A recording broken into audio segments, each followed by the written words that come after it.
Welcome to another episode of Welcome to another episode of Spill in the Ville with your host, Terrence Jennings, not to be duplicated or replicated, and our co-host slash producer, Big Balake, Blake McCauley, not to be duplicated or replicated as well. In the building, what's going on, Blake? We're back. We're back, TJ. Much needed break. Took about a Yes, 2-week break. Much needed. But we're back and we got a lot planned. Let's go. yeah. Let's Starting with go. Damian Let's freaking go. Dantzler. Man, Damion Dantzler in the building. Watch him dance, man. Hey, he is the one, the only one, the true one out there in Finland, one of my favorite places to play. He's out there doing big things, coaching. I mean, what hasn't he done? He's a Louisville Great work legend. in the community as well. Talking about Great Venom work. basketball. Kind of basketball going on, man. He's killing it in every which way. We've been I feel like we have been really knocking it out the park with these alumni interviews, especially going back into that 96 to 2000 era. Between we got Alvin Sims, we had Tony, we had who else? BJ BJ Flynn. Now we got Bozak was Damon on there quick. Yeah. Bozak. I mean, shout out, man. Shout out those guys, man, for showing support, man. And the fans, look, they are going barnacles. They are going straight barnacles because this is nostalgia. These are some of the guys that they remember from their childhood. Some, they have to show their kids and put the kids on like, hey man, he was really the guy back then. So look, I love giving flowers to our to the guys that laid the groundwork before us, and so that's what we're doing. We're just giving the guys the flowers, and it was a wonderful interview. I wish man, I could have talked to him for a lot longer than we did We because said last question for maybe 30 minutes. man, it was getting good. He started. We just man, look. We talk about from everything basketball. We even start talking about food, like his diet. His diet. What kind of diet he No enlists meat. on his no meat. He'll Pause. tell you a lot about we'll learn a little more about that later. Yeah, you'll learn more, but we don't want to give too much of the interview. Just make sure you check it out, and I'm excited for it. You know, and we're definitely gonna have him on again for sure. And we got some comments in there. Just dropping just dropping the clip, the pre-show clip, Highlight video. the highlight video, and it's hey, it's going up in those streets, man. Hey, the spill in the Ville streets is it's getting hot out there, man. So shout out Damien. Appreciate you for coming on. And yeah, man, it was a wonderful interview. And the fans, they we got a good hour interview for them, Plus. Yeah, hour plus. hour plus. So I think we covered most of the stuff, and we're trying to have them on again. But it was really great for me to catch up. Yeah, appreciate him for staying on I think because he's like 7 or 8 hours ahead of us. Right. Yeah. So, I mean, this has been like a year in the making. We talked to him last year, like the first time Mm, we talked to Alvin, yeah. and it was just something he was coaching at the time. And obviously, when you're 8 hours ahead in Finland, it's kind of hard to get Yeah. schedules. But we finally got everything lined up this year, and it was definitely well worth the wait. So hopefully we can get him definitely on during basketball season because you can that guy's just a Mm. genius basketball mind. Super genius. Great mindset when it comes to basketball. A lot of you young guys could kind of take some notes, just his approach to the game and what did he the things that listen to what the things that he did to earn himself more time on the floor, the things he had to do and sacrifice. And the main thing he did, I took from it was just listen and be a sponge. And you know, I always say control what you can control, do what you do best, and be a team guy. If you're going out there and you're trying to get more playing time, being a team guy, listening, doing the extra things, staying late, film session, getting close with the coaches, always asking the coaches, what can I do better? And actually applying those things will always set you apart from the crowd, man. Because it's an old saying. I know a lot of people. Hey, talent. Hey, hard work beats talent. When talent don't work hard. Okay. So always remember, control what you can control. You can control your effort. You can control your comprehension. You can control a lot of those things, but you can't always control if the ball is going to go in the basket. So just make sure y'all pick out those gems. He was dropping some good gems over there. Just going to pick them up, man. For sure, for sure. Before we get into that, we won't have any Cardinal flyover today presented by Derek A. Stewart because we got just a packed episode in general. I mean, we took about a 2-week break. It was Yeah, actually worked out perfect. It was more of like a 1-week break because yeah. we had some lost footage because I don't know what happened. Episode 69, nice. It got lost somehow. And then it came up like Monday morning. I was heading up to Pittsburgh. I was like, all right, let's see if we can find it. Boom. Yeah, Somehow I can get it. So we had basically a brand new episode. So we were able to yeah, jump out there, take a couple week break. Appreciate Trey Moses for joining us on our last episode. yeah. So that was another packed one. If you guys haven't been able to listen to that Mm. one, go back and listen to that as well. But you get into anything over this quick break we had? Man, just take it. This is a lot of organizer. Spill in the Ville has a lot of things coming up, so we're putting together a lot of things. I can't expose too much right now what's going on, but it was a great break for me. Um, just shoot in the gym, working out, and I might have, you know, had a little date or two, Oh, this, ooh. I don't want to get into that, man, but spilling the veal is a big old deal. But Blake, I seen you was out there doing it up, man. You were all over the place. You were out there in Pittsburgh. Yeah, Pittsburgh, well needed. Yeah, That's the first yeah, time because, I mean, I basically do all my work from my phone. So yeah, that's like, I haven't gotten away from basically ever since we started this. It's like I've not been able really to put my phone down. And yeah, so this was the one week we were like, all right, we're booking this week off and we're not doing yeah, we're taking a break. And then I kind of I soaked in that break. So I went up yeah, to Pittsburgh, caught a Pittsburgh Pirates game and just went and saw the downtown Pittsburgh in general because I'm a giant Steelers fan and I've only been up there one time and it was the middle of winter for a Steelers game. And you yeah. can't do anything in the middle of winter in Pittsburgh. It's 20 degrees. So it was perfect 70 degrees, perfect breeze. You could walk everywhere in Mm. Pittsburgh. So it was an awesome time. That's there's called the Strip District.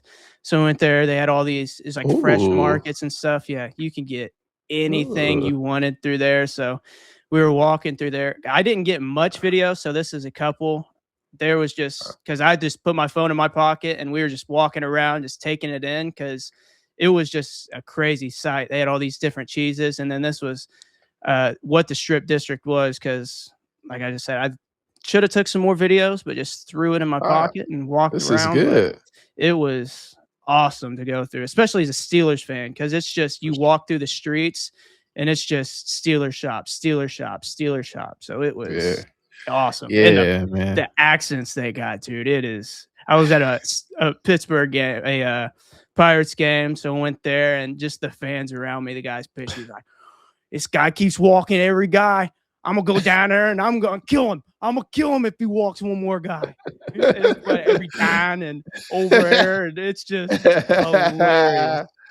Yeah, man, that looks man. You sent me a couple of videos. I was like, man, hey, Blake's doing it up, man. I Got the mean, end of a home run right here. They got a thing. It's called hoist the cone.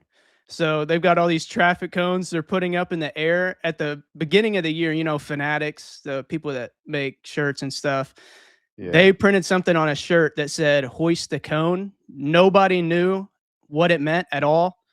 And the Pirates are like, all right, they just grabbed a traffic cone. And every time they hit a home run, they do this in the dugout. They'll grab a traffic cone and they yeah. hoist it over their head right there. So all the fans started stealing traffic codes around the city. Like that guy in front of me had an actual traffic code. And it's like, they said that ever since that those shirts were made, that the Yeah. traffic cones around Pittsburgh are getting stolen like crazy.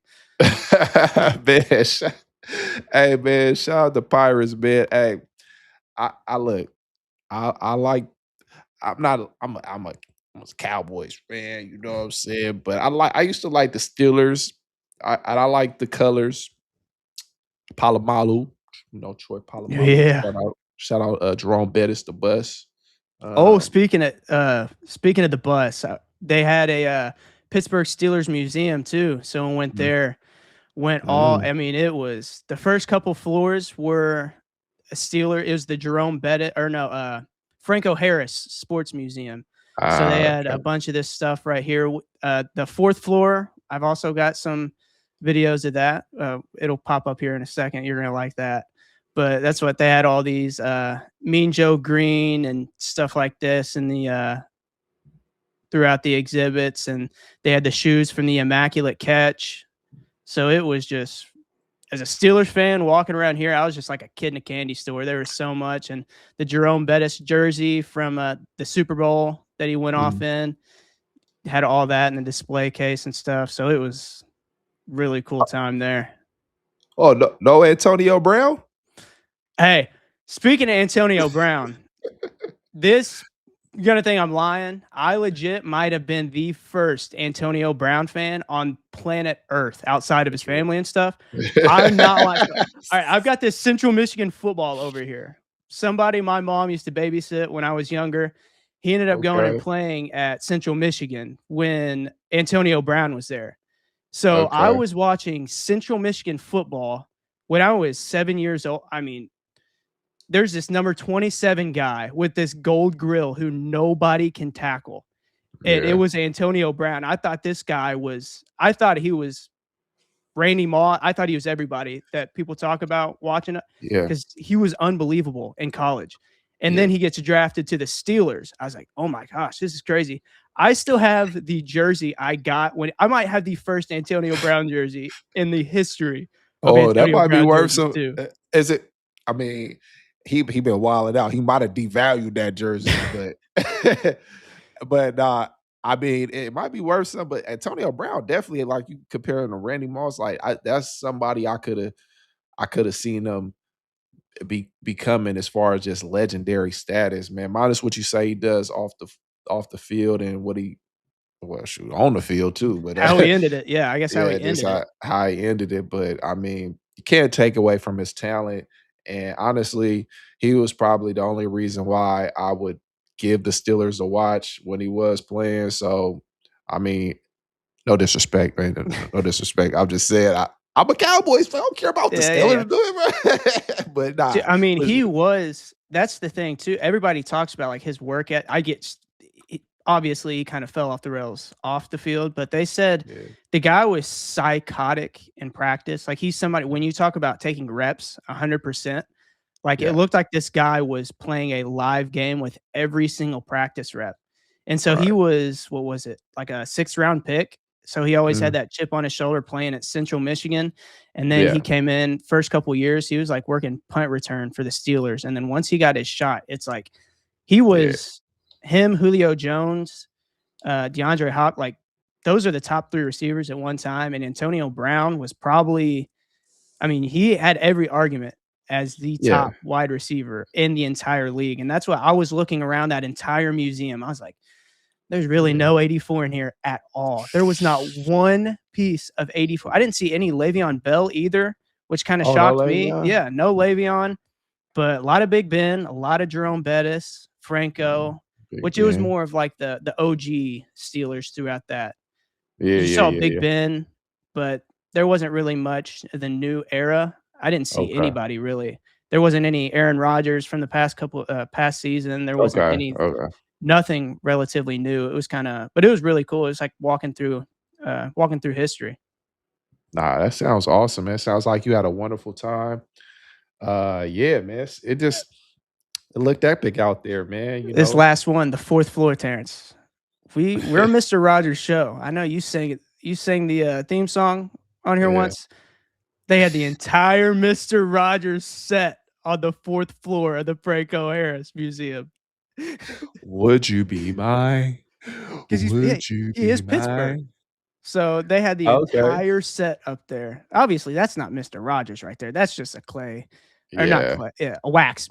But they had Wax all the music. puppets up there and Ooh. everything, Terrence. The tree. I didn't put the tree in here, but they had it all. They had old Mr. Rogers episodes playing up there. All the old episodes, or the outfits from the episodes. It was a Oh, they had if the anybody's outfits in, too? yeah, it had a bunch of different Hey. outfits. They had the cops when they shared the pool. They had the cops outfit. They had Mhm. everything in there. Yeah, man, when I'm trying to look as non-threatening as possible, I just go throw on a Mister Rogers, outfit, little sweater, turtle, little sweater, vest, whatever you used to be wearing with the nice pants. Yes, indubitably, indubitably. But man, yeah, that was lit, man. Hey, I feel it, man. I wish I could have attended. What about any food? Did you get it? Beside what you just showed earlier, what kind of So food? went to Fiore's. That's like the one of the top tourist pizza places around. So it was. I mean, it's a little bit of a sketchy. It's right before you get into Pittsburgh, and it's like Oh, Pittsburgh is like a blue collar city. It's not like a bunch of skyscrapers. It's a bunch of old brick yeah. buildings where you can tell like they were built on steel and you can kind of tell that. So everywhere Mhm. you kind of went, it was that similar kind of feel. So Yeah. we went to there. We went to just walking around on the strip district. We didn't get to eat much. The pizza was great at Fiore's, but we didn't get to get. There's Pepe's. That's a really good place. They're home of the Roethlisberger. Didn't get to try that because it was packed in there. But Huh. where they had like a little local diner. I can't remember the name of it, but it was really weird hours. So it's a good diner because they Mm, were open until like I don't know lunchtime and it closed. So we went in there and got a nice burger and fries, and it was real sweet. good. Yeah, man. Nah, that sounds awesome, man. Uh, I gotta come with you on the next one, man. You making it sound so tantalizing, man. I gotta come check Pittsburgh you. is awesome. As a sports fan, like you don't even have to be a Steelers fan. Just the sports in general. Not a lot of basketball. I did through that the entire sports museum. I don't think I saw any basketball besides a Pitt women's basketball player jersey hanging up. But they don't do basketball much up there. But football, wrestling, that's like that stuff was all over the place. And Mhm. baseball, obviously. I mean, Barry Bonds bats all over the place, jerseys. Yeah. Roberto Shout out, Clemente bats. hey, man. Yeah, they should have, man. Shout out Sam Young, Juan Blair and all them, man. Oh, yeah. They probably could have had them out there a little bit because they was representing at least for the college, man. But Get the Juan Blair in that museum. I mean, a guy balling yeah, with no ACLs, he deserves to be in a museum.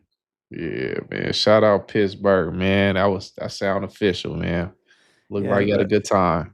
yeah, we'll get a couple things that happened just since our last episode that we've kind of talked about on this episode on this podcast is the Protect College Sports Act. That's the whole like you get 5 years of eligibility, you got a 5 year clock.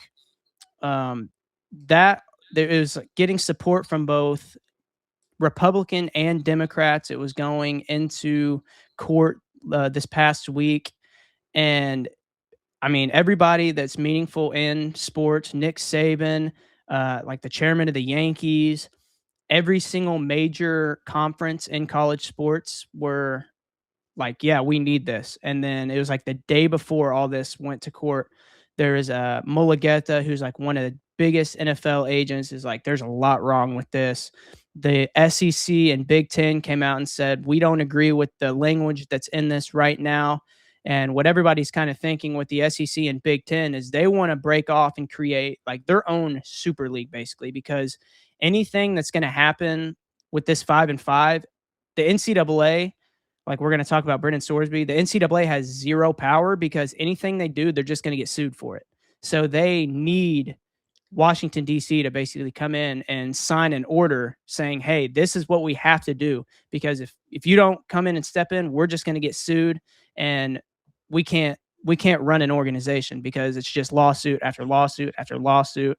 And one of the things that was in the Protect College Sports Act was it was kind of thrown in there, and I kind of agree with this part of the language needs to be changed. Is all professional players that have played in a league like Sananda Fru, people that have come from Germany, played in that league, they were Mhm. trying to make them ineligible right now. And it Mm, was to where you had a certain age limit and you could not have played in a professional league prior to coming to the NCAA. So that's a lot of wording. These teams already have their rosters set. So you mm, can't, that's something you cannot sign in right now. You can't just kick these kids out of college, basically. But have you been mm. able to look into this at all? Yeah, for sure. I've definitely done my due diligence, and it's interesting. It looks like the NCAA is. I mean, they fighting, man. They got a lot going on. I mean, shout out NCAA, man. They are getting backed into a corner, man. But I mean, it's a lot of different. I feel like, I guess if we get into the Oh, Sorsby yes. kid, Sorsby, Brennan Sorsby. yeah. So I mean, I'm just watching the landscape. Like we were saying before, there's a lot of cleaning up that has to be done just between what's written in law and what's NCAA. Written in law and NCAA, they have to be on the same accord, because it seems like every time we have something in law that's announced or green lit, NCAA wants to step in and say, "Hey, no, this is not what we can do. This is not what NCAA is built on." So there needs to be some type of protection in there. But if I'm getting into like I said, the Brandon Swords with the being able to, we said he gambled 4 times $90,000. Am I oh, it was correct? more than 4. It was more than 4, but it was 9 up to, I think, So $90,000. I guess, well, then like 20,000 23,000 but he's putting on his team to win. Ironically, that it was a Texas judge, and he is at Texas Tech, I Texas believe. Tech, yeah. Yeah, so that's kind of a little fishy to First me. judge, yeah, this is the second judge. The first judge was dismissed because there was pictures on social media that had him throwing up the double gun, the Texas Tech, you know how we got the L? They Hey, had the what's going judge throwing on? up the double guns. It's like, this Come is on, man. A lot of these judges are alumni of these schools, or maybe, or this they one, he was a Houston. I think he's from Lubbock, which is where Texas Tech is, but he went to University of Houston. But I mean, think of how many Louisville fans go to Kentucky and how many Kentucky fans go to Louisville. Like, yeah. I don't think where Yeah. you graduate really matters that Yeah. much. But Yeah. I mean, And because this go is ahead. set like there is an Iowa football player that bet he was a D lineman. He bet when their women's team was going to the Final Four. Yeah. Didn't bet on their team at all. He bet on the women's team to win, and he got suspended the entire year. And Yeah. Sorsby bet on his team, and he's got 0. He's got a 2-game suspension against like Abilene Christian and some other Yeah. school. How much does that really matter? Yeah, and before all these different deals, this new era of college basketball came in. Everybody had to go by the same rules. If you can't take money. Nobody can take money from any outside entities, or you'll be terminated. Your scholarship be terminated. You'll be Can't get suspended. a peanut butter and jelly You sandwich. can't get anything. So I feel like everything is kind of individually based. Okay, if this judge in this state says it's okay, but in this judge says in this state says it's not okay, and the NCAA just looking like, man, like, what are we gonna do? So, and I believe that the lawyer for Ormsby, he used the case of mental health. So that's what his ruling was. Mental health was the reason why this kid went to go gamble. I mean, if that's the case, man, I mean, everybody need a mental health case around here, man. So we can't. Where do you draw the line? So I think it compromises the integrity of the game. It's hard. It's hard to get people to sit down and watch a game that is basically compromised. And the NCAA is doing whatever they can to scramble and keep the integrity of the game, just to keep eyes coming in, money, of course, the money coming in. So I mean, it's a tough situation. I'm a former, I'm a former athlete. I'm always with the athletes, but I don't condone gambling. Just especially when it comes to your team, win or lose. I'm a gamble on my team, but I'm gonna gamble amongst my teammates. Hey man, I challenge. A gamble is hey, I'm gonna challenge us to go out there and win. It's no gambling with money and going on these platforms. Now, granted, it's very easy to go out there and place you a bet on one of these sites. They just make it so easy, put it at the tip of your fingers. Before probably back in the earlier days, I wouldn't say, yeah, I'll say even my You're early going to 2000s. like Mike, yeah, like Mike. Now he's going, even that's pro. He's Yeah, going to bet on Calvin yeah, Cambridge. He took his shoes. He's gonna have a bad game. He's not gonna beat man, Vince Carter and the Raptors. He's going to that yeah. bookie in there. But yeah, used to catch Michael Jordan. Michael Jordan, he probably one of the all time famous, but he's a gambler. But he's at the tables. He's not. You never heard Mike Jordan uh, gambling on the basketball game if he's gonna win, and he has every reason to gamble. He know he gonna win. Is am I go score 45 tonight as Michael Jordan? Yes, I am. Over, of course. Kobe, yes, I'm going to score 81 tonight. All right. So it's it's just compromising the integrity of the game. And I feel like they're opening up the floodgates because if you let him do it, then you kind of got to let everybody else do it. You got to free up everybody. But like I said, it is an individual case based. Like I said, this is one specific judge in Texas. So you need to make it a colloquial thing, just a Good whole word. umbrella. Dang. Yeah, shout out U of L, shout out U of L education. Make it a colloquial thing where everybody has to Actually taught me that word. where everybody has to adhere here. You have to adhere to the same set of rules. So let's we're gonna see. I'm not a fan of this, and they're Texas. Everybody what boycott Texas. Texas Tech, yeah. So we'll Texas talk Tech. I'm sorry. Yeah. going back on that whole mental health thing that they kind of brought up. Though his lawyer kind of brought in the argument like he was placing these bets because he was a redshirt freshman at Indiana and he was doing this to feel more involved with the team. Mhm. Okay. Uh I mean, I don't I know how mean, that's yeah. shout out his lawyer. Yeah, but his I can't remember the name of his lawyer, but he is notorious. Like he I know. always beats the NCAA. I do know his lawyers. Now, he does always win. I'm sorry. Hey, drop it in the comments. His name. Oh man, his name kind of slipped me, but everybody sees what's going on. None of it. I mean, I'm watching everybody report on this. People are getting calls left and right. They're ready to get Texas Tech up out of here. Texas Jeffrey Tech's going. Kessler. Kessler, yes, Kessler, Jeffrey Kessler, man. He is. Shout out to him, man. He is. He He can do his is job. not.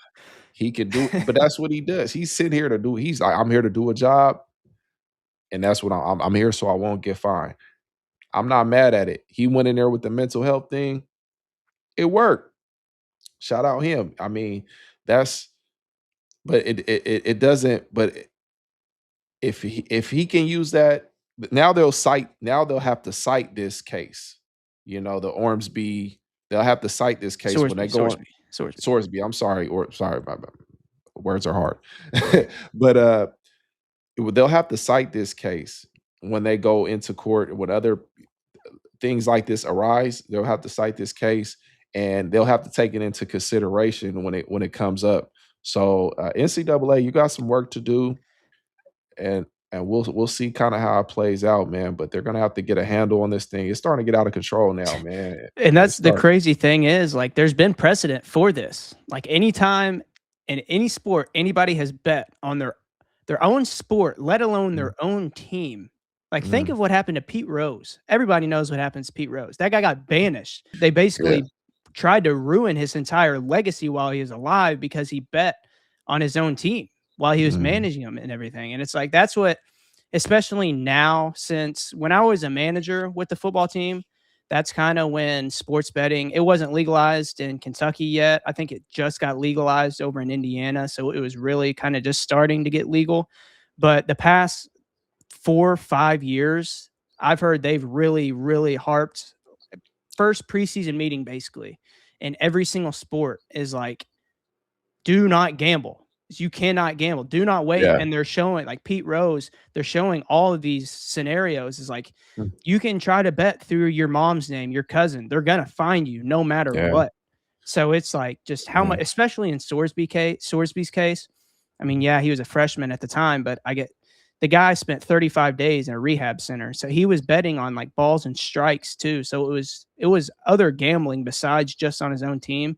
So they were talking like if you spend Mm. 35 days in a rehab center, I mean, you probably do Mm. have something right. And if you're spending that much money as a freshman in college, you Man. probably have a problem. And so going back into that mental health thing, the one thing that helped him kind of get eligible is that he's serving a 2-game suspension, and he's gonna kind of advocate for athletes saying like, hey, if you do this, this is gonna can ruin your career. It won't ruin because Yeah. it didn't. And this is a guy who is going to be definitely. I mean, if he went to the NFL this year, he was probably going to be a top 3 round draft pick just Mm. based off of his athleticism and just his intangibles. Next year, I mean, that guy he's going to be set up again if Mm. he can play, but it's just how much do you want to Mm. take that risk of because this is going to follow this guy the rest of his career now. There's no way around it. Like it's going to follow him. Yeah. Yeah. But I just want to see. I just feel like they need to go back.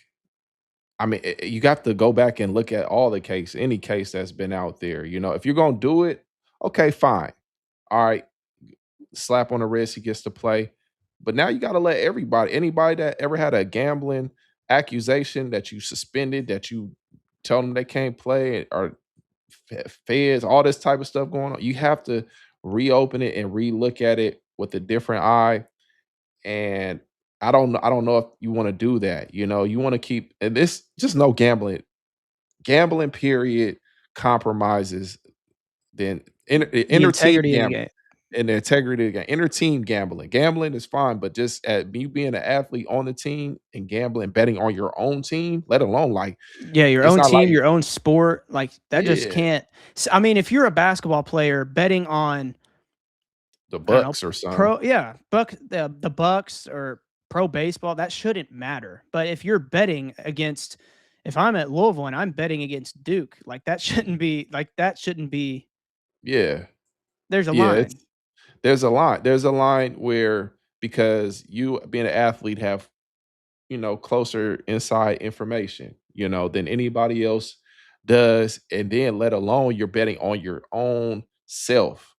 Like I'm betting on is Terrence Jennings going to have 4 dunks, or is Terrence Jennings going to get 2 blocks, or is Terrence Jennings like I know what I can do at 90,000, any thousand, I'm gonna go get that. Now, granted, depending on what your playing time is, like I never, but he's the main guy. He's gonna play.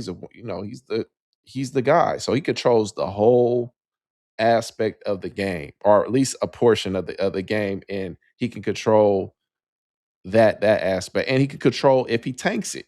That's the biggest risk. Okay, you betting on yourself to win. That's pretty cool. But now, say you get in the hole a little bit. Now you like, man, I gotta go throw this game. I gotta go throw under now. So it's it compromises the integrity, and I don't want to see it. And it seems like the Avengers are forming around in those streets. So we're gonna see how this shapes up because I like to see. I ain't never see nobody go. Hey, the NCAA is looking like they looking like small fries right now, It's man. They it's ain't got no insane control. because I think it was literally 2 days before this ruling, the NCAA says this guy is ineligible and will not play in our league. And then this happens, and Mhm, in this whole, the judge said not only does he grant him eligibility, but in the whole case, he makes it to where the NCAA can't reverse the decision. They can appeal it, but appeal mhm. process, that's gonna be, I don't know, February probably. The season's gonna be over. He's gonna be getting ready for the NFL Combine at that point. But it's like, I And they mean, don't. what I'm figuring out from this is if you get a local judge, the NCAA obviously zero Yeah. power, absolute zero power. And if you can find a local judge that will just sign off on a piece of paper saying you can do it, they've got the actual legislative power to where the NCAA as a governing body, they can't do anything about it. So what I'm thinking, we just go wherever that banner is. We go wherever the national championship is, the Big East trophy, championship trophies. We go wherever those are. We pull those out. We put the banner back up. We put the trophies back up. What's the NCAA going to do? Yeah, it's really nothing. I mean, like I said, you want that kind of etched in stone in those books, those history books. So only thing they can do is just leave you out the history books when you go look it up. But I mean, we We'll know sue what them. it is. We'll sue them. Yeah, we can sue. Yeah. I mean, I'm with it. Let's do it. There's a petition.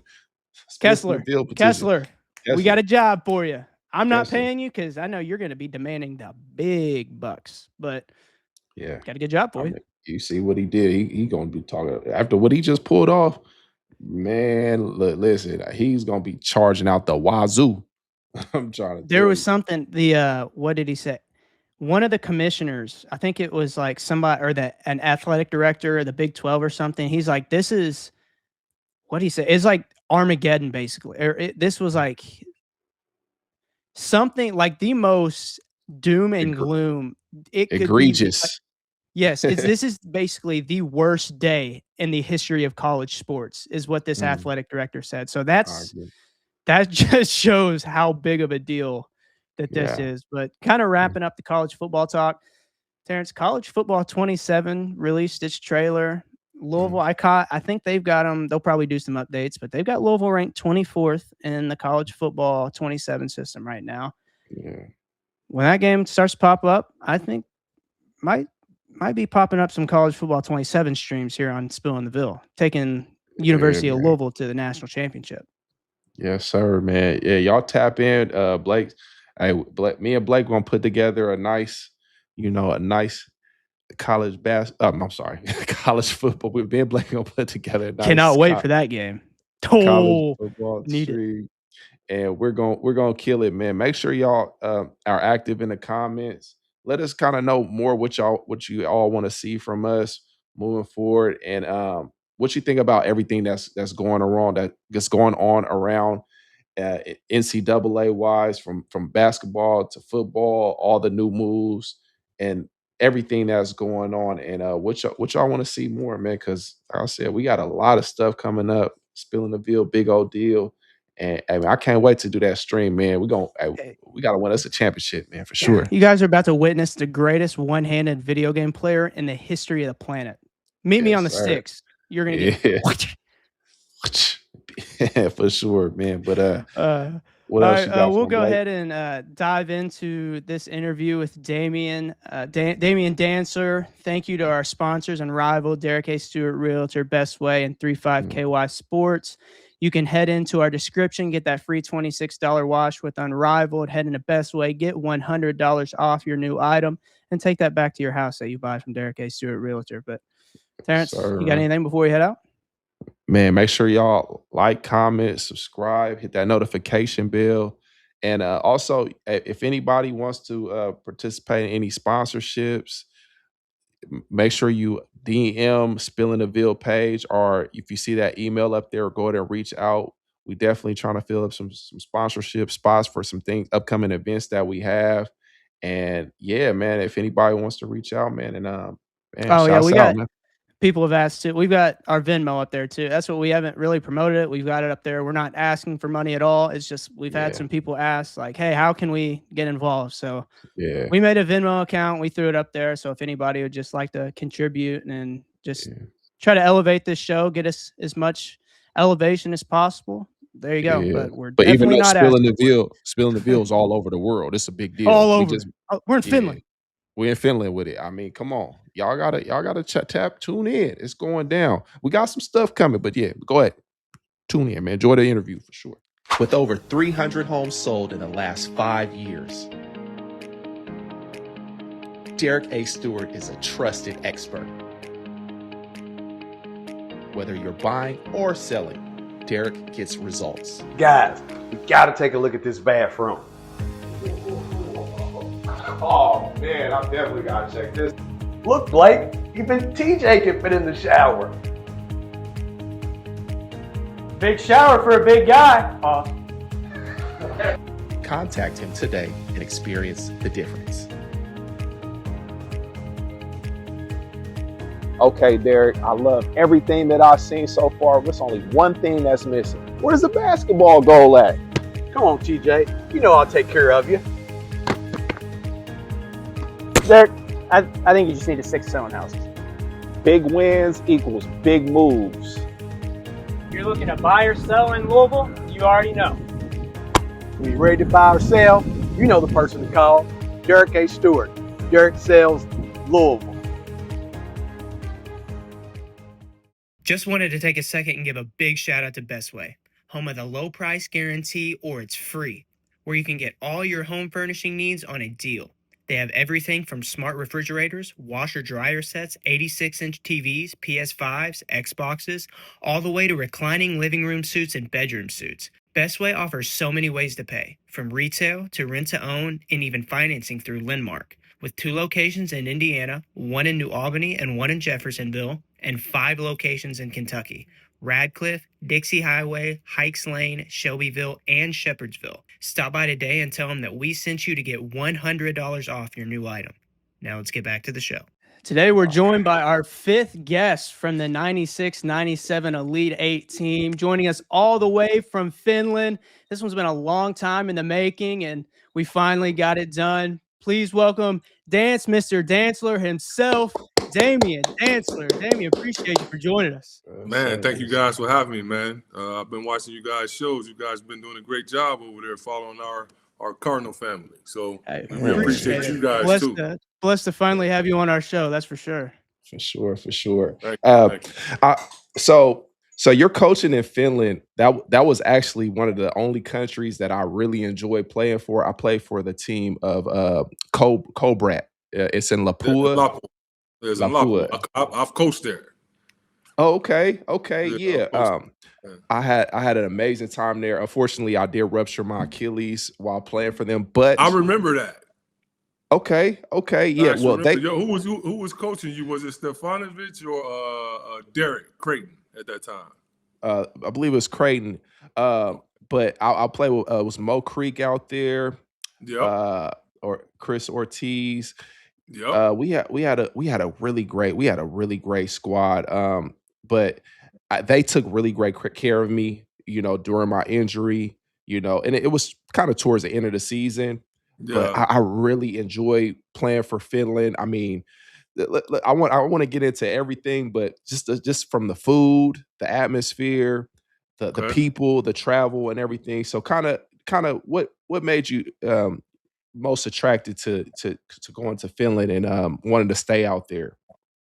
Well, for me, it was a little bit of a different story. I kind of ended my career. My last 3 years of playing pro, I played here in Finland, and then I started coaching professionally like right away. And my ex-fiance, she was from Estonia, so it kind of made the process a little easier for me. Okay, yeah. So we'll get into some of your pro career, obviously your Louisville career, but we'd like to kind of get started from the very beginning. You were born in Chicago. Just what was that whole atmosphere coming up like, especially like when you're about to go into college, you're watching Michael Jordan kind of take off. Just what was that whole basketball atmosphere like when you were growing up? Well, for me, I mean, Chicago Bulls was everything growing up in Chicago. Yeah, I've gotten the chance to watch Mike, and I've also gotten the chance to play against him coming up in high school at hoops in the summers and in college and things like that. So basketball in Chicago is the #1 sport. Although it's a sports town, but basketball has pretty much been the #1 sport since I've been alive. So it's only natural for the tall players to kind of get thrown into the mix and learning how to play basketball at a young age, the taller you are. So basketball, the culture there is, I would say, like no other. Everybody had their own culture, but Chicago, the playground scene and the summer leagues and things like that is top tier.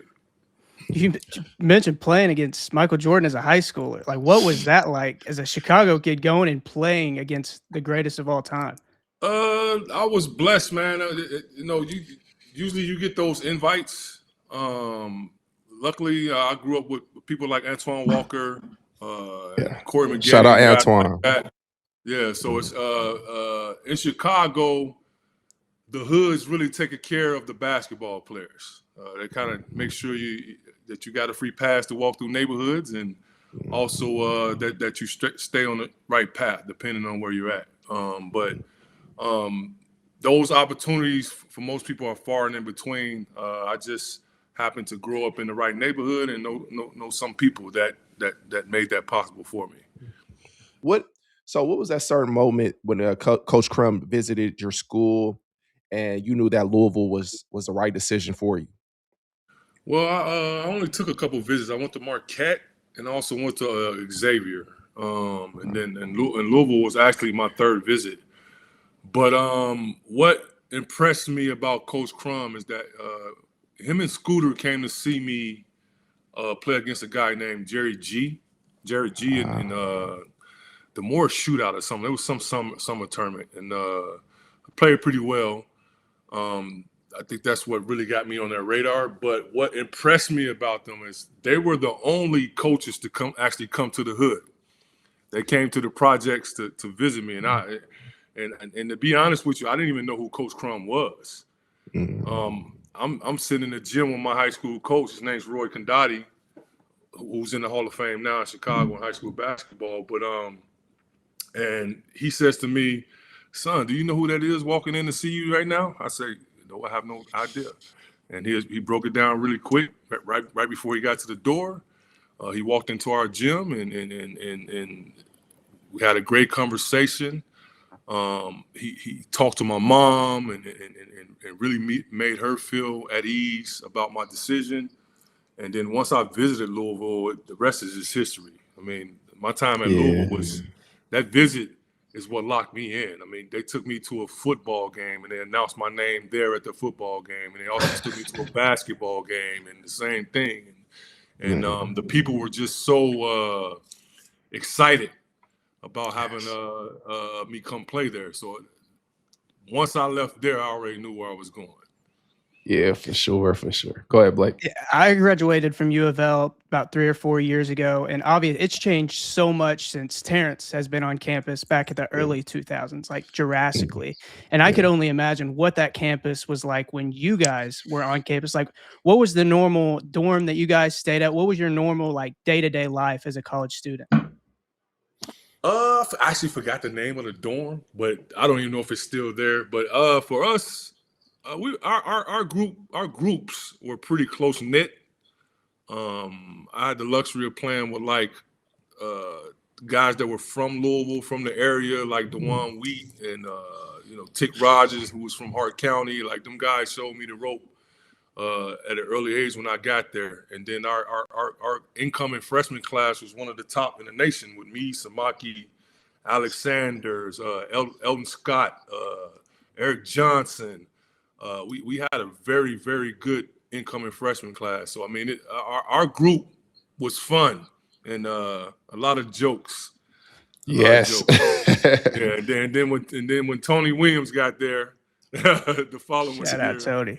It got even fun. So I still talk to some of those guys here and there, not as much as I probably would like to. We all have grown, and most of us have our own families and things like that. But we try to stay in touch when we can. But that group was a pretty good group. As far as the campus, it was a pretty lively campus. A lot of fraternities and sororities back then, and then there was us and the football players, and we all just kind of got along, at least during my days. Can you kind of describe when you first your freshman year? Just comparing your freshman year to your senior year, and just the difference of your confidence level and how your approach to the game, entering in. Well, for me, coming from Chicago, I was a little bit more hood than most. For sure. Yeah. So I didn't know how to talk the way that you needed to talk in those environments. I'm sure guys got tons of stories of conversations with me and sideline talks between me and Coach Crum. But The biggest takeaway from me was the speed, the strength, and the skills. Yeah. You coming out of high school, you being one of the best players in your city, you kind of assume that you're one of the best players coming in, and a wake up call is playing against guys who are just as good and want it just as much as you want it. So my freshman year was kind of a wake up call for me, personally. But as I progressed through my years, I kind of carved my niche out as far as me being who I was as a player, and I've always kind of been the guy that can do a little bit of everything, and I don't need the bright lights and the cameras in my face. I kind of shy away from that. Still to this day, I'm in the back of all my pictures. My players to this day still talk about me. But the biggest difference for me was the strength, the confidence, and just getting used to college life, because you're on your own. You got to figure things out, and you don't have nobody holding your hand. I mean, you kind of do with, your counselors and some of the coaches helping you out. But once you leave the gym, it's on you. You got to figure everything out. You got to get your schedule together. You got to get up in the morning and go to class, and you got to do your extra workouts to make sure you make it to places on time and eat well. So for me, it's just growth. If I can put it in one word, it was the growth from my freshman year to my senior year. Between that time, very random question, but you ended up changing your number from 50 to 30. Was there any reason behind that, or did you just? Actually, there's two reasons. I mean, I love my number 50, but my sophomore year, a cousin of mine, he wore number 30, and he passed away during that time. And then another reason was one of my biggest idols is Coach Crum, and Coach Crum wore number 30. And I've always had in the back of my mind that after I got done playing, that I would most likely give back to the youth, whether it be coaching or mentoring, whatever it may be. And Coach Crum had such a big impact on my life that I kind of wanted to represent him. And then it just so happened my cousin wore the same number. That's what's up. Yeah. So I remember as a freshman coming on a campus, it felt like none of the fans really cared about the rest of the season. They just wanted us to beat UK. They're like this. They just like, look, just beat UK. That's all we care about. So you played in the prime time of the U of L UK rivalry. So Yes. So do you remember? Oh yeah, what do you we're 2-4. remember the most about? 2 and You said 4. what?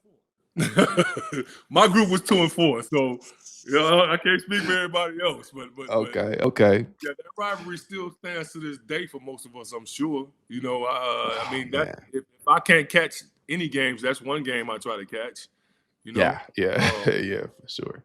I mean, I'm sure now it's just as big as it was back then. I mean, I got some stories, but I got some stories. We got about all the those time in the times. world. All the time in the world. Come on. They got pretty competitive. Let's just say that. And believe it or not, most of us was friends off the court. But when it came to game time, I mean, it was winner take all. We wanted it just as bad as they wanted it, and we fought tooth and nail to get that win, just like they did. And that rivalry to this day is probably the best rivalry I've ever been a part of. Yeah, for sure. Terrence talked on here a lot. It's like, the stakes going into it. And a lot of it is just keeping your head on your shoulders, because there's been so much talk going into that game. I guess there's been rumors flying around about this game this past year where I guess Kentucky just lost everything in their head. They lost it before they even stepped on the floor. So was there how much was it like attention to detail of this is our task at hand? Yeah, we might want to fight these guys and drag them outside, but at the end of the day, we've got to win a game here. Oh yeah, I mean the coaching staff made that clear, just like the fans. But the coaching staff made that clear. I mean, if that game right there, I think we prepared the most for, besides when the tournament came around. That game I think was the meaning of that game was at the highest level for everybody involved. I'll just say that. Being from Sacramento, you know, the early Kings. I'm gonna say the early Black Town. Kings were my Yes, sir. yeah. The early Kings were my favorite. But I got to watch a lot of Samaki. Definitely got to watch a lot of him. And so how was the time that he stepped in? How was the time difference from when he stepped on the campus versus when he was ready to leave? Like, how did you see his game elevate from that time? I mean, Mr. Mike, that's one of my best friends still to this day. And I actually just talked to him through message yesterday. But Mock was a talent, man. Mock 6'9", long arms, athletic. I mean, he can do a little bit of everything, man. And Mock was just we all knew that Samaki was a special talent. Let's just say that when even our freshman class. I mean, he was stronger than us. He was taller than us. You know, he was athletic. Yes. He seemed to be really seasoned coming out of Columbus, Ohio, and to see how he matured so fast, I mean, was amazing for all of us. We all were very excited in seeing how he went from coming in with us to leaving early to go play in the NBA. And he took a lot of us with him. Like he gave a lot of us some of those experiences with him. Yeah. Go ahead. Yeah, go. Kind of tying. Oh, you got hold on. Yeah, he was playing for the Lakers, man. So look, that was our rivalry, and I'm talking about I'm in front of the TV every single game. Like I'm Vlade Divac, Peja Stojakovic, Bobby White Chocolate, but then he played. You know, he played on that prime time team, so I got to watch him play. But he was more, I'll say, a role player. But he definitely made an impact when he came in the game, though. I thought you was going somewhere else with that. No. I ain't gonna lie to you. I thought you was going somewhere else with that. Because you said you were a Sacramento fan, right? Yeah, for sure. Yeah, you know they made a rule because of Samaki, the shot that he hit against you guys at the end of the game that counted. Yeah. Ended up winning by 1 point after the buzzer. So, man. He'll tell you to this day that he'll tell you himself that shot killed us. Killed you guys. But imagine as a little kid though, that's just a heartbreaker. Oh yeah, 100%. Oh man.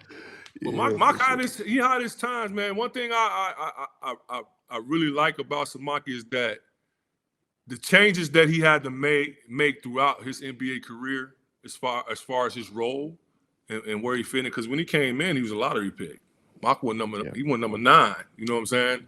And the greatest draft of all time, too. Like that's not. Yeah, you know, so to be humble enough to kind of take a step back when he needed to, and when the teams need you to, that's a big up to him. I think, me personally, my most favorite time for him was when he was in San Antonio, because I think that's when he really reached his maximum role, playing with Tim Duncan and David Robinson, and he got a very good chance to showcase himself when he was in San Antonio, and I think that's why he was able to go from there to the Lakers. Mm-hmm. Yeah, for sure. That's what I've obviously never met the guy a day in my life, but if you look at him, anytime he talks, like winning seems like the number one. He doesn't care how he gets there, what he has to do, whatever it takes to win, he's going to do that. And kind of going back on that Kentucky game too, like he had the first triple-double in Louisville history. Like what was that whole game, that whole bloodbath of a game like? I remember BJ hit that crazy. Obviously, BJ Flynn was taking that game a little bit personal too. He jumps into Samaki's arms. Just how was that whole game atmosphere like for you? For me, I mean, it was exciting. I was a little upset because I ain't play much that game. That was my friend. So I was like, oh man.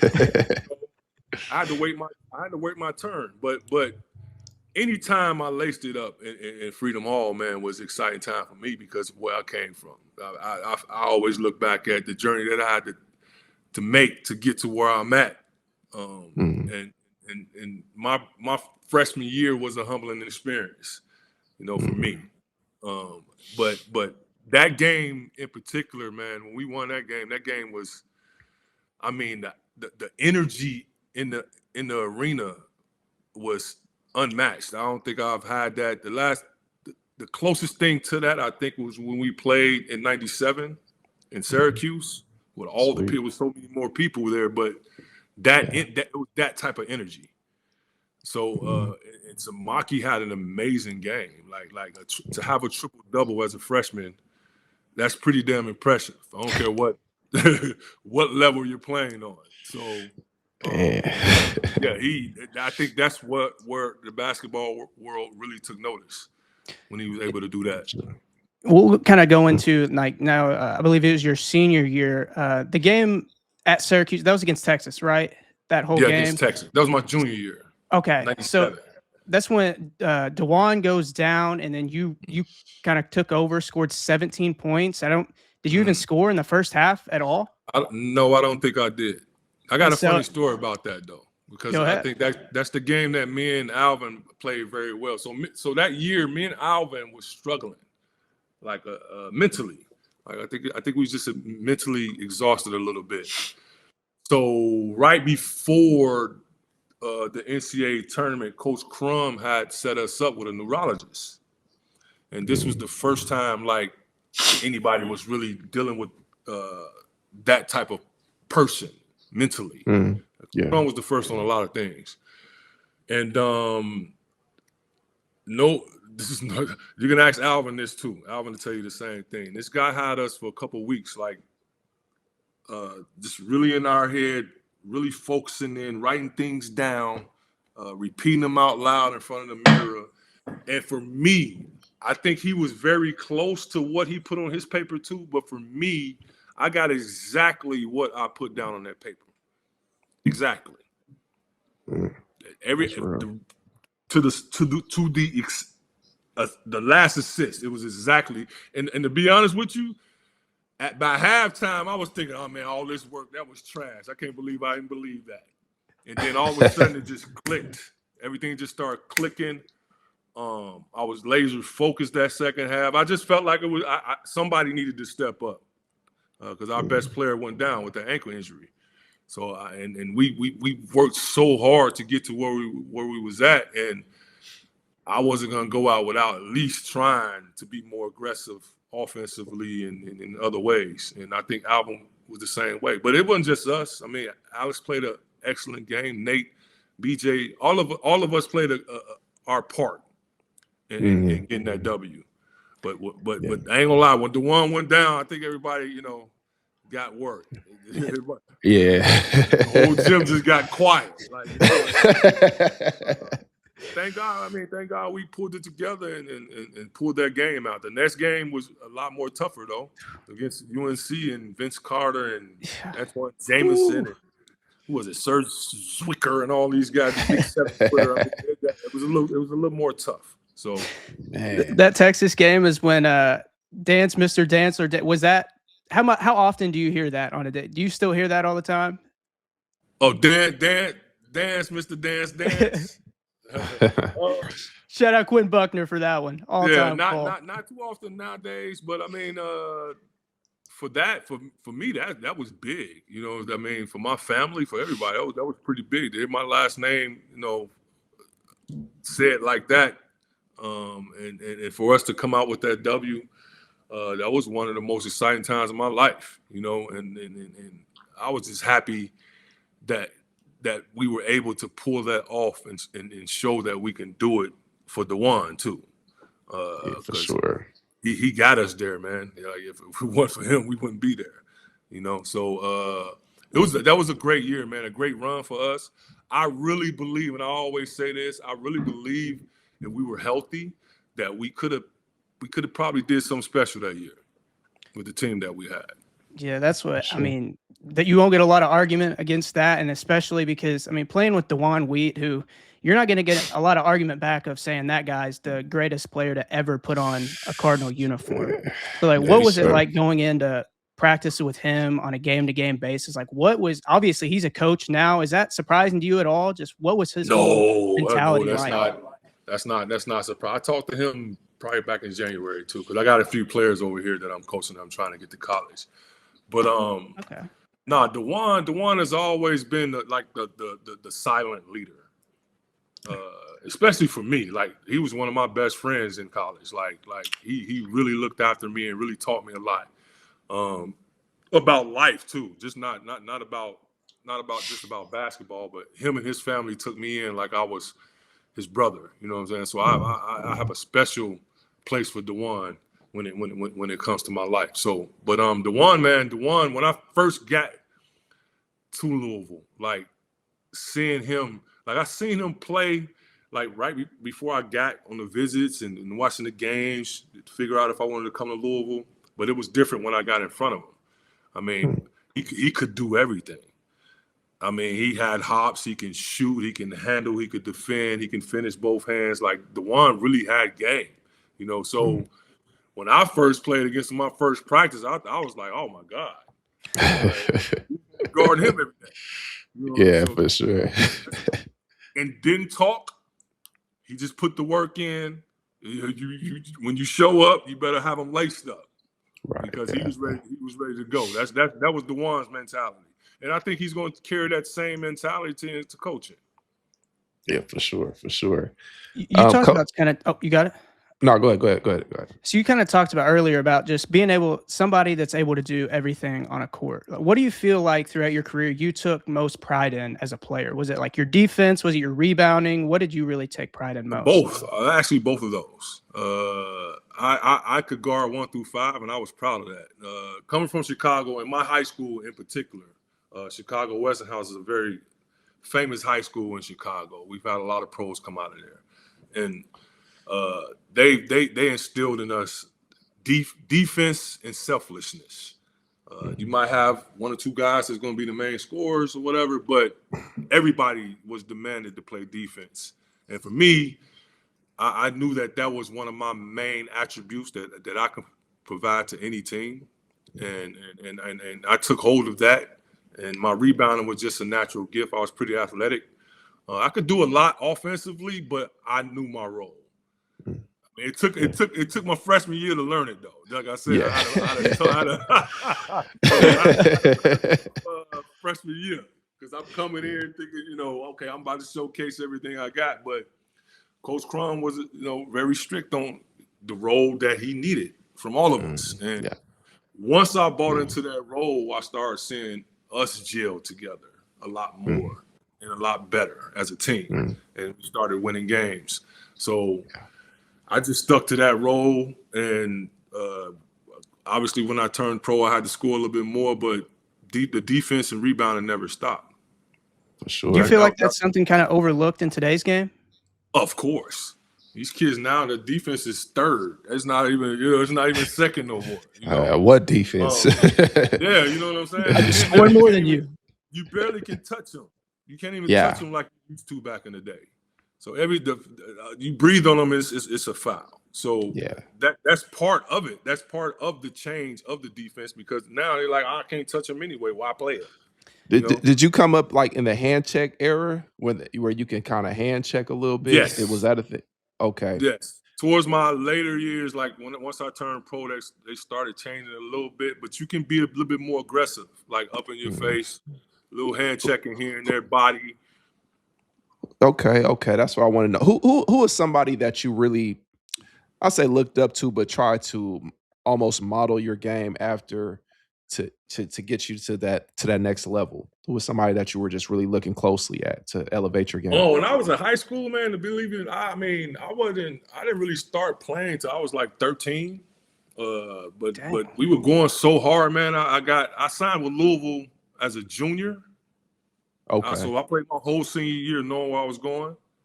But once I got into basketball, one of my favorite players, of course, Michael Jordan's on that list, but people like Scottie Pippen. There you go. My favorite player of all time, I even watched him in high school, was Penny Hardaway. Penny Hardaway. Let's go. Yeah, Penny Hardaway. One of my all-time favorites. Yeah, Sure. that guy. I kind of tried to model my game after him a bit, and Scottie Pippen, basically. Yeah, go ahead, buddy. One person that you also played alongside at Louisville, somebody I grew up at the end of the N1 era, so I didn't know much about it, but I saw Escalade on that game, and my dad's like, "Hey, he played at Louisville." I became the biggest Escalade fan from then on. Oh, I got the guy, funniest story ever about Troy, man. So I'll start it like this. Troy is one of my really good friends too.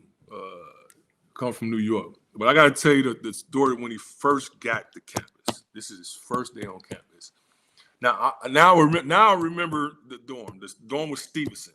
It was Stevenson Hall. Is that what it's called? Stevenson Hall.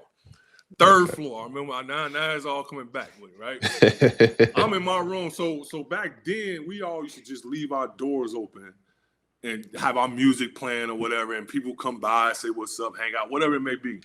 Yeah. So this particular day, I'm in my room just chilling, listening to some music. All of a sudden, big dude just come knock on my door. Do. He come in like, hey man, he introduced himself. He's like, man, my name is Troy, man. I'm coming to Louisville, man. I'm happy to be here. I'm listening. He give me a whole little spiel, whatever. Never mentioned basketball though. So my first reaction is like, yeah, okay, yeah, I heard the football team gonna be real good this year. that was my reaction. Troy looks at me dead serious. Nah. I'll play basketball. Yeah, he's like, I'm from New York, son. I play basketball.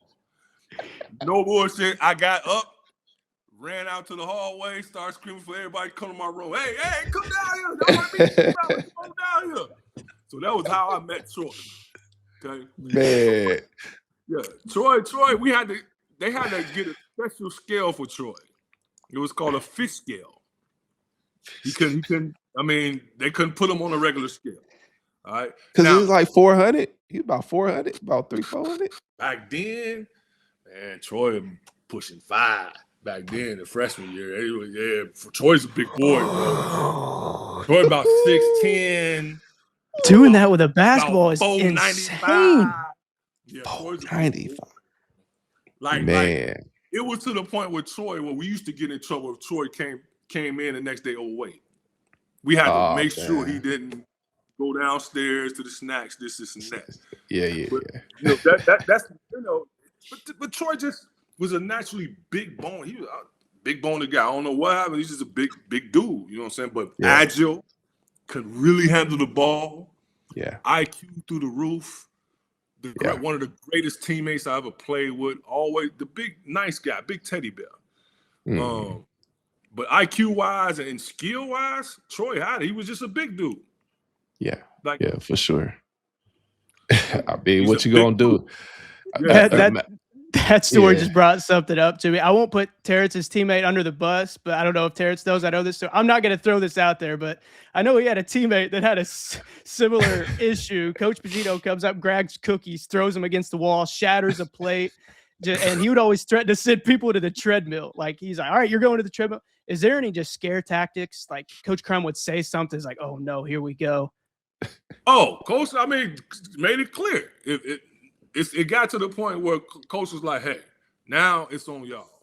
If he come back in here tomorrow and he is over the weight that he needs to be at, everybody running.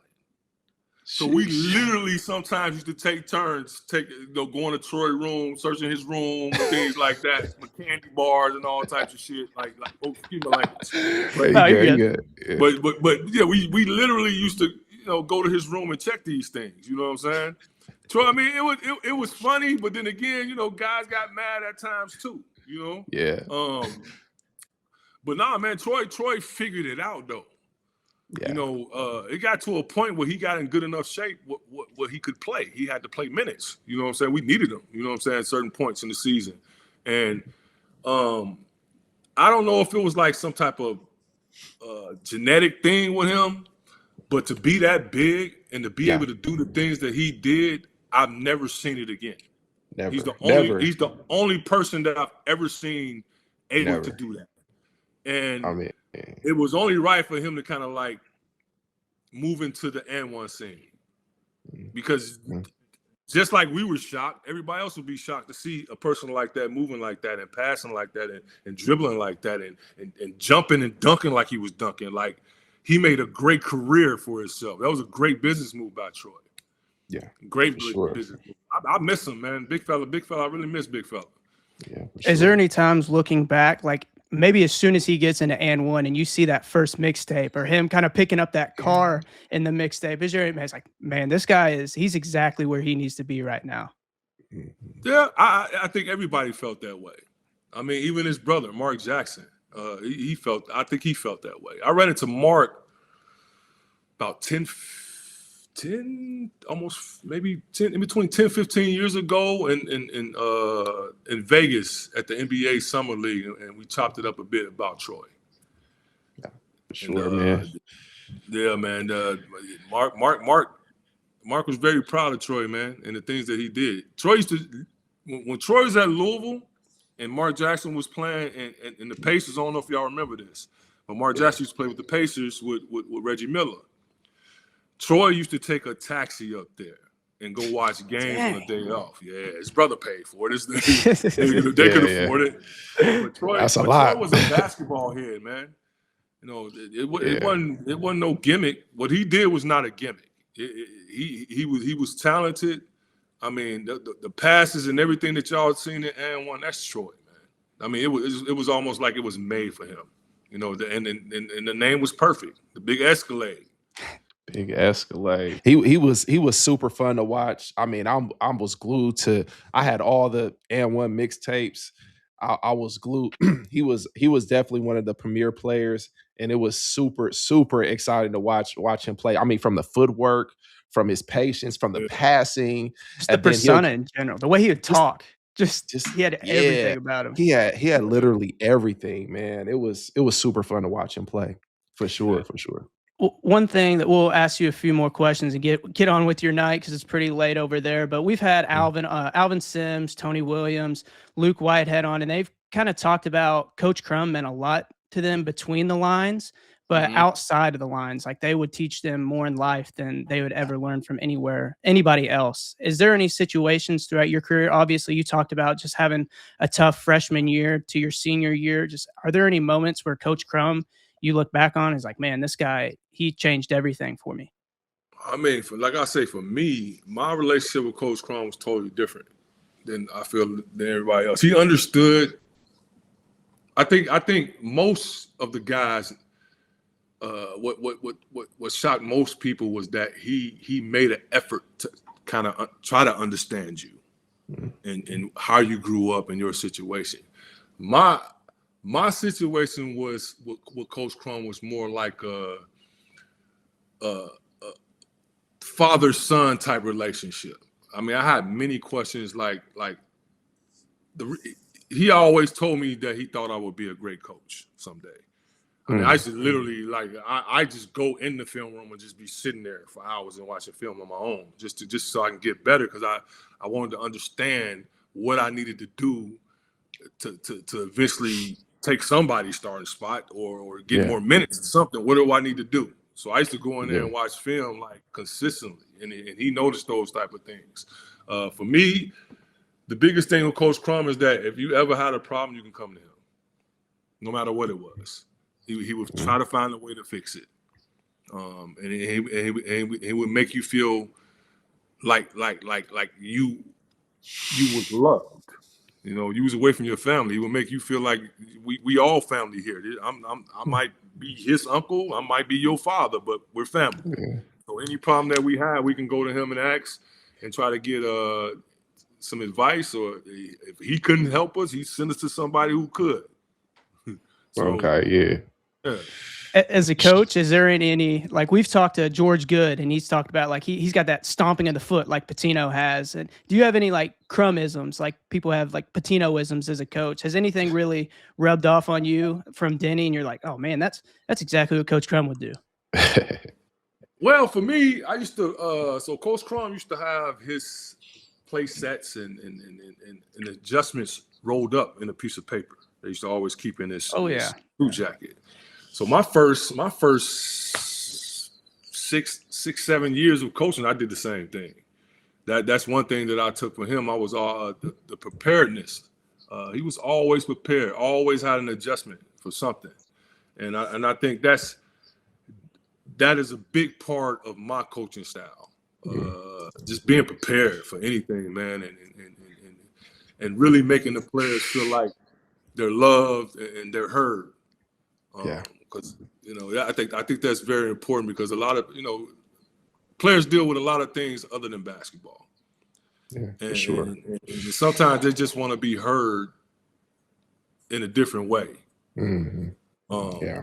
So I also coach coaches. So I've had the opportunity to coach coaches here too. So one thing that I've always told them is that if you have a philosophy, you got 12 players. Sometimes you got to figure out how to get your philosophy through 12 different ways. It might take you 12 different ways, but you got to try it. You can't leave one of the guys out. You got to make everybody feel like they're a part of what's going on. That's the only way that you'll be successful. And that's probably one of the biggest things that I took away from Coach Crum, is that everybody's included in winning and losing. So you playing a part whether you're winning or losing. It's just about which part do you want to play? Which end of the spectrum you want to be on. You know what I'm saying? Now, if y'all work together, you might be on the winning, side of the spectrum. But if everybody got their individual agendas and everybody got their selfish deeds that they want, then it might not be a good season. Yeah, it's a lot, because all of the guys that I play with were top 10 and everything. So from all of our perspective schools and entities, we were essentially the guys coming into school. So you have to figure out how to figure out your role, because it's all about the team. It's all about winning. It is an individual. It's all about winning and doing your role, because you come from a team, you might have to block shots, rebound, handle the ball, pass.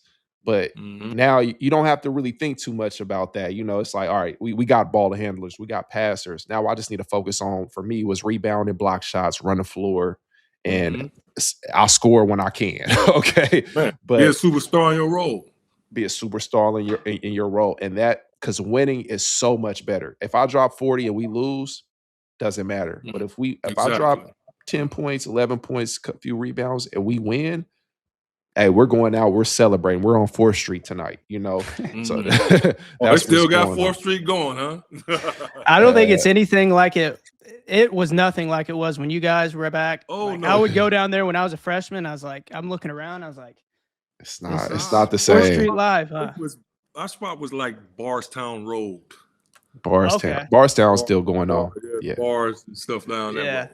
Yeah, Barstown Road. Yeah. After your pro, you got it, TJ. I want to take your question, Blake. I'm taking this question. You got it. All right. So after your playing career, I feel like this was super cool to know that you play as a body double for LeBron James, Kobe, and Tracy McGrady. That's correct? Yeah. So kind of describe how did you come up on that? How did that happen?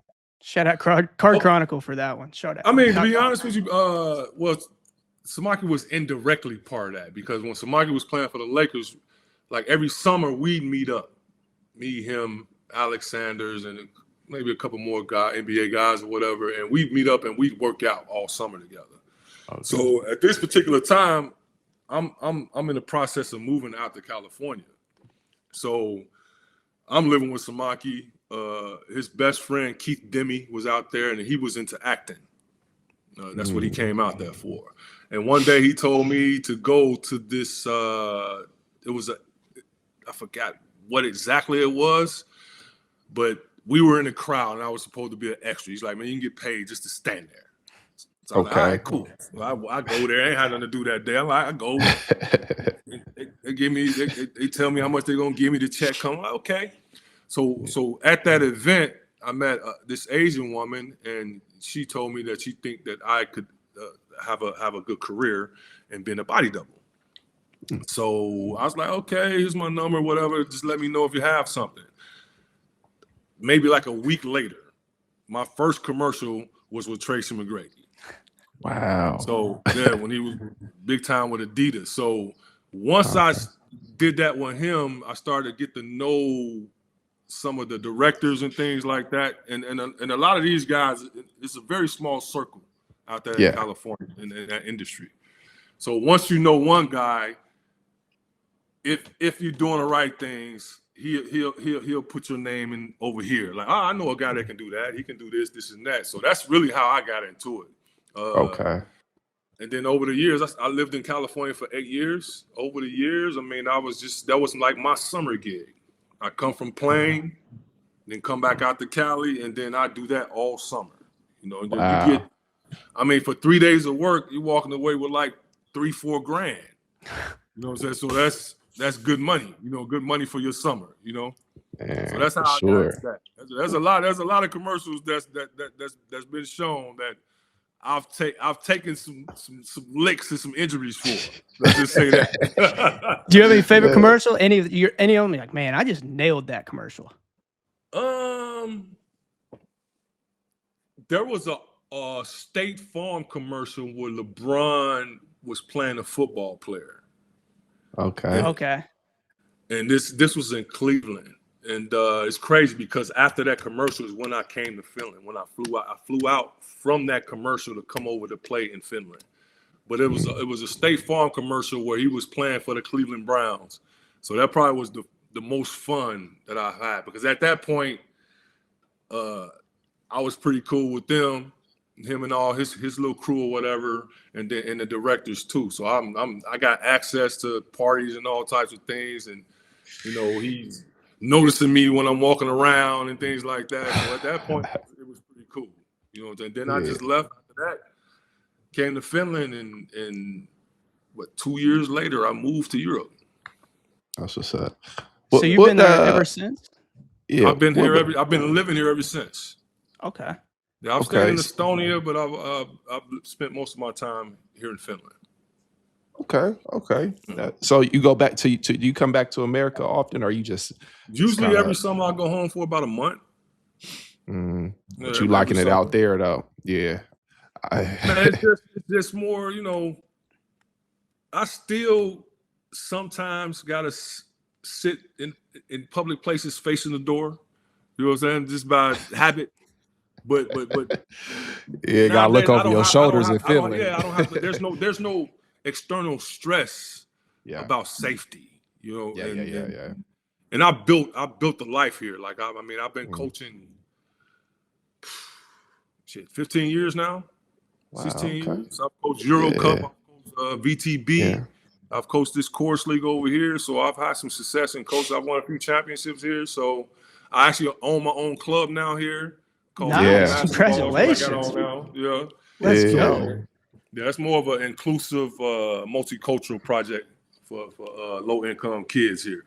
Sweet. So I'm really big in the community here in Finland. So yeah, for sure. But so I mean those things are the things that's kept me here for the most part.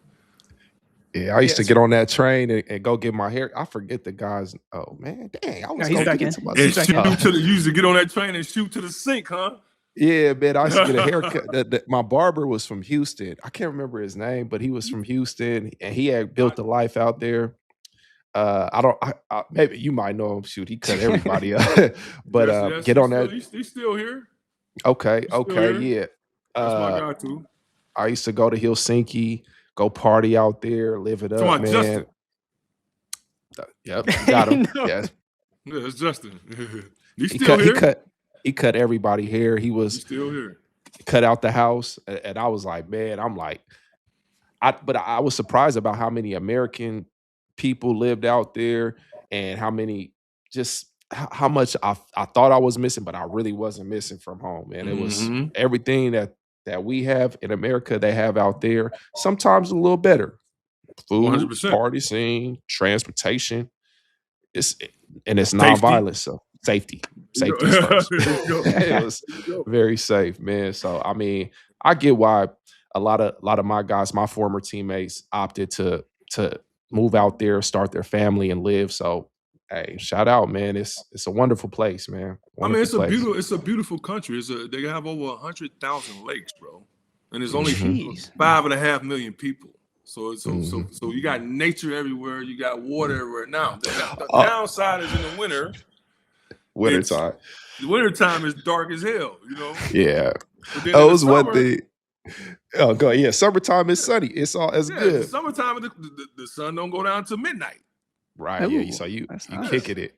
Right, so I you seen got when I first got there, I seen a moose, and I thought it was just the craziest thing dinosaur. ever. I thought it was a dinosaur the first time I seen it. Man, I was like, and I'm 6'10", so I'm looking up. This thing gotta be like 7 foot or something. I'm like, it's no way I could do anything with this. But because I wanted to go to the store on a late night, and it wasn't nobody on the road, and it's a big Oh, old you in moose. Lopper. Yeah, it shuts down at 9 o'clock. The whole everything shuts down. Everybody's in. So I go outside and I try to go. I don't know what I was trying to do. It's like one store maybe open, but they close in like a few minutes. Big old moose just walk across the thing. I'm like, oh yeah, I'm going in the house. Whatever I had to do can wait. This can wait till tomorrow. 100%. Oh, 'Cause it's I ain't definitely messing different. around. It's an eye opener when you get here, though. But yeah, I've coached in Lopper, man. So I mean, I actually had a pretty good team that year too. But Yes, sir. Yeah. yeah, I've been all around here, man. I'm currently I'm taking kids outside. I'm trying to get kids outside. So I got these 2 EYBL teams that I take across Europe.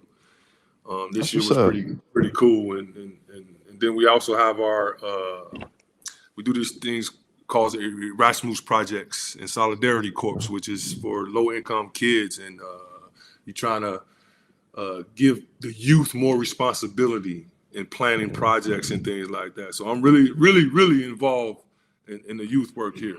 So Okay. maybe Yeah, try to man. get a little bit back home, bring a little bit of that back home someday too. For sure. For sure. Love it. We got one more question for you, and we'll let you head on with the rest of your night. Is there anything? Are you able to keep up with? Well, obviously, I mean, I think you're 7 hours ahead of us, so it's a little bit 8 hard to hours. keep up with. 8 hours. Yeah, 8 hours. So are you able to keep up with Louisville basketball at all today? And if so, what are your Highlights. thoughts on everything Coach Kelsey's doing? Yeah, highlights. I mean, I used to, when I was younger, I used to like stay up 3, 4 in the morning watching like college and NBA games. Nowadays, I just wait till the next day to watch highlights. Yeah, I see it. Condensed games. Yeah, I've been in touch with actually the staff of Louisville this season about this 6'10" kid I got here. Ah, And, okay. yeah, so I mean, I try to nowadays. The last 3 years, I've had to actually dig a little bit more deeper into college basketball. You know, with the landscape changing so much, with the NIL thing going on, and guys being able to play at certain ages now, and it's a lot going on. So I got to kind of stay on top of those things for these kids that I'm trying to get opportunities for here. Yeah, Shoot, I know I just said I had one more. That kind of sparked one that I had. How much has your job really changed since NIL is legal now and these kids can go play in America? How much has that changed from a college perspective? Are you trying to retain people and just try to build a culture from there? Are you still saying like, all right, well, yeah, here's the school over here. You want to be totally honest? I'm trying to get the kids out of here. I'm trying. I have a few good kids that's going to have a great opportunity to make some money, whether it's NIL or playing pro. I've put a lot of kids through pro programs here in Finland. They all want to leave, man. Finnish basketball is okay. Yeah. But in America.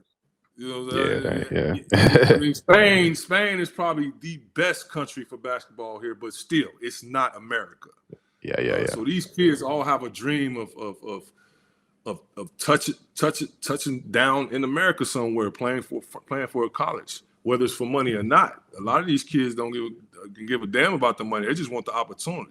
But see, here's the difference. The difference here is that these kids in Finland, I'll just say Finland for now. In Finland, the motivation for some of the kids is not as high because they don't have situations like, if I don't make basketball work, my family can't eat. They don't have that situation here. Everybody has a place to sleep. Everybody has something to eat. So it's not as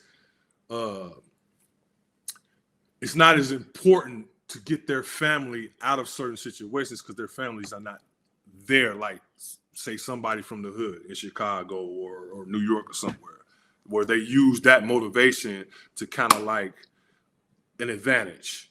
Here it's more about the love of basketball, but I can tell you what Europe does that a lot of teams don't do in the States is that the fundamentals are stressed. Like you got to get in the gym, you got to do certain things a certain way for a certain amount of time. That's sure.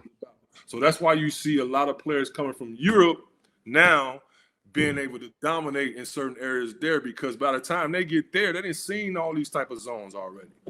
They've been coached how to play against zones and traps and things like that. You know what I'm saying? How to move the ball. They've learned that already since they were juniors, since they were small. So by the time they get to the States, especially on the NBA level, everything's open. You can't touch them. Where they're used to playing against zones and small spaces the whole time. So when they see a little space in the NBA, it's like a lake to them. Like, oh man. It's like, so what we doing? Oh, it's so much real estate. Yeah, you feel me? So, perfect example would be Luka Doncic. Luka had a great career in Europe too. But the reason it exploded so much because he was good in this first. He was good over here first. So once he got over there and all that room, he started to see all that room. Oh, it's easy now. That's why he be taking them step backs, because he like, man, I can't get to the middle. It's like, so man, it's easy.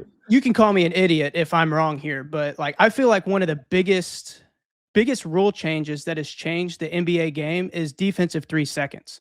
Like ever since that came in, like prime James Harden, Luka, all these guys, they're waiting for the big guy. They're counting to 3, and they're counting to 2. That guy's got to get out of the paint.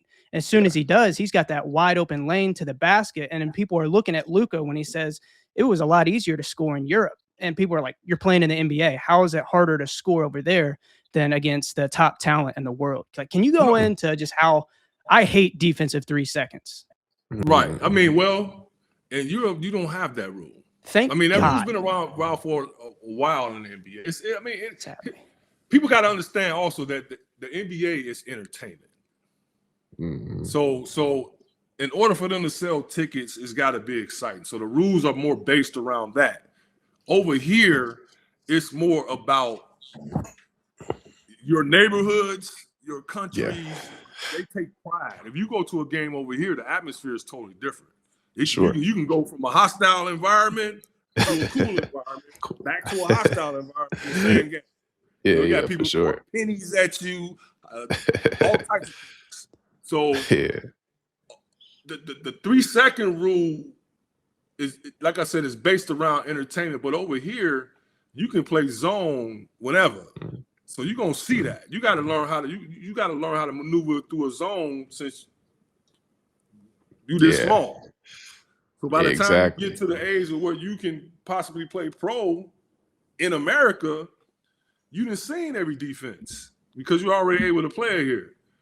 And the emphasis, some of them might be, it ain't like that nowadays, but back when we was playing, we used to say Europeans are slow. They couldn't play defense, this and that. It's changed now because now everybody is on the same level with the training.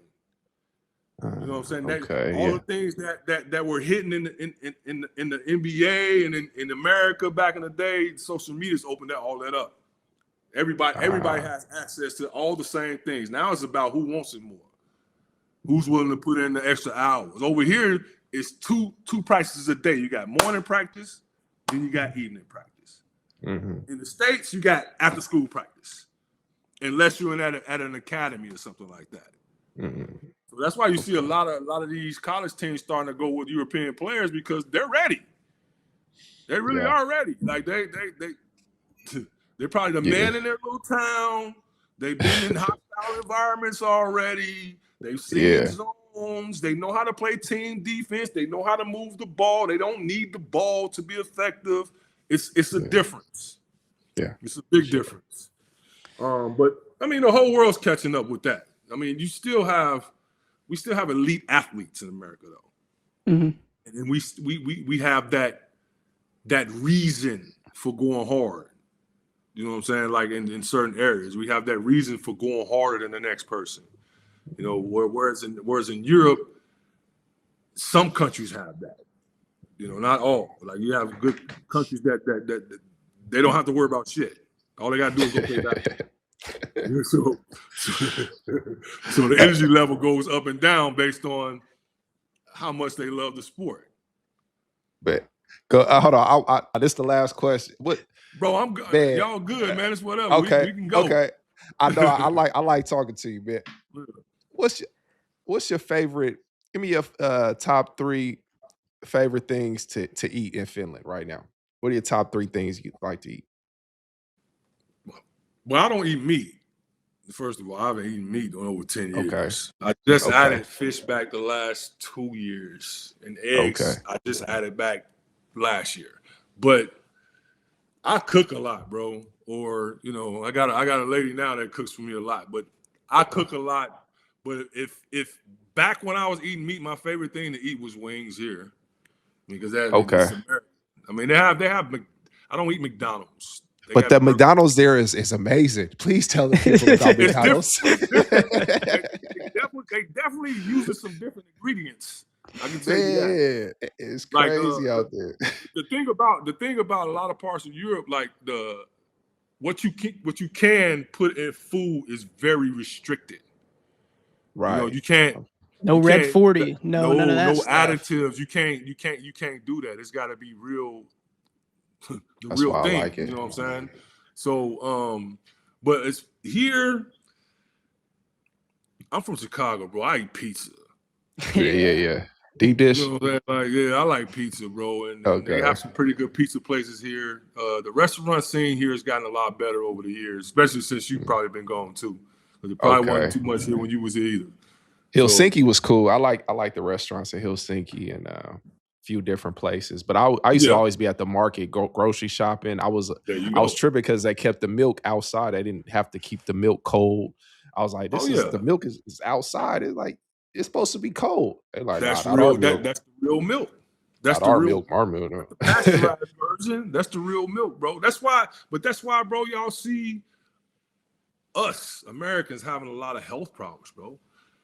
You know what I'm saying? Because of what's allowed to be put in our food. I mean, that's one of the reasons I started eating meat and shit like that. I've been there and I've done that. Especially standing in Cali. Standing in Cali, you got access to all kinds of food. You know what I'm saying? But I also seen how my weight was fluctuating. I also seen how I used to get sick. What are you eating? So what are you doing for the protein? Instead of meat, what are you using to like mushroom? Is it like a portobello mushroom? You can find anything. Beans. You can find. I always, because people that be people's main concern. My smart ass remark is always this: do cows eat meat? No, they eat grass and grains. What do they get their protein from? Grass and grain. But just blow Terrence's mind right there. I'm just saying, like that. Like everybody always asks that same question about the protein. Are you getting enough protein? Protein's a little bit overrated. But do we have the same buy? Do we have the same buy? Was it bio makeup biology? No. No, we don't. They got. I mean, they got a bunch of stomachs. But here's the thing. A lot of stomachs. Yeah, but bro, just think about if that's all they eat is grains and grass and vegetables and things like that. How the hell do they keep all that weight on? That's true. But they eat all day. What I'm saying? They eat a lot though. They eat all day long. Though. Yeah, of course. I mean, you when you're not eating meat, you got to consume a little bit more. You know what I'm saying? You got to consume a little bit more. But from my experience, like everybody's body's different. That's why I always tell people. Just because I eat this way don't mean the next person didn't eat this way. Now I've never been that type of person to tell people what to eat. It's about how you feel. That's what it should be about. I feel great. 5 hours a night, I'm good. I got energy. I don't need the 8 hours and all that bullshit they say. 5 hours, I got energy. I'm great. I get sick maybe once a year. Okay. Okay. Maybe. All right. Don't chop it up, It man. works for me. It works for me. You know what I'm saying? We have to figure something out, man. Yeah, I would suggest this. I would suggest everybody at least give it a try. Okay. All And right. see, bro, especially like we black, bro. No offense to you, but we black. Listen. Pork chops, fried chicken, all type of mess. Hey, that's right on my lane right there. Come on. Based on our food intake and what we eat growing up, bro. So as we get older, we have to start taking these things into account. Your family history, the diet that we grew up on. I mean, I've eaten chitlins and all that bullshit when I was younger. You know what I'm saying? Like, now that I know better, I'm gonna do better. You know what I'm saying? Okay. It's choices, bro, and it's body makeup. Everybody's not the same. Some people living great, eating all meat diets. You know what I'm saying? I don't know the science behind that, but I know how I feel. Okay. That's all I can say. I know how I feel. You know. To each his own. To each his own. As a white raised country boy and eating all that dirt, maybe I'll need to take a switch myself too. You ate good too, though. I know you eat good. Yeah, for sure. Oh man! All right, well that's everything that we've got for you today. Appreciate you for joining us. This is going to be an awesome one. Is there anything that you'd like to plug or shout out before we let you go? Venom basketball, man. We trying to do good things over here. Yes, sir. Yes, sir. Shout out Venom, really man. good things with these at-risk youth out here and these low-income families, because it's a lot. They got a lot of immigrants here, people that look like me, people that look like you from different countries, and not everybody has the same opportunities. And in Europe, for the most part, it's pay to play. You know, there's no high school teams and shit like that. So it ain't nothing free, no government funded teams, none of them type of things. So in Finland, it's pretty high. These kids are paying up to some around $2,000, $3,000 for a season. That's just the membership fee. You know what I'm saying? Everybody can't afford that. So we got to have some people that are like me and like other people that are trying to do the right things. Put in place to help these kids, whether it's here, whether it's in Kentucky, Chicago, wherever it may be. Give back, one, the knowledge that we've gained from all our coaches. We talk about Coach Crum and Coach Patino and all these guys. It's our job to give back that knowledge that we receive from them guys. And also to give back that helping hand that we've received from our coaches and mentors and things like that, no matter where you are.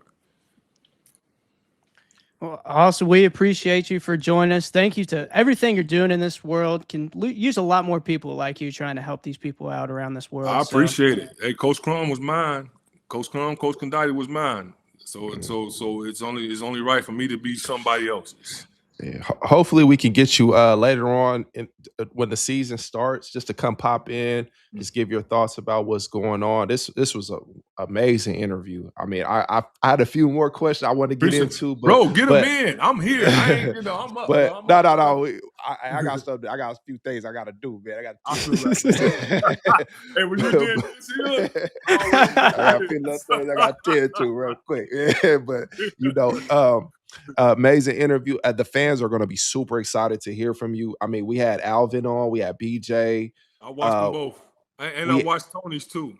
Tony, but Tony came on. Well, we had him twice, but he came on real early on when we first started. Shout out Tony. Hey, shout out. Now y'all mentioned that. Shout out to him and Nate, man. They both lost some integral parts to their family, man. Miss Williams.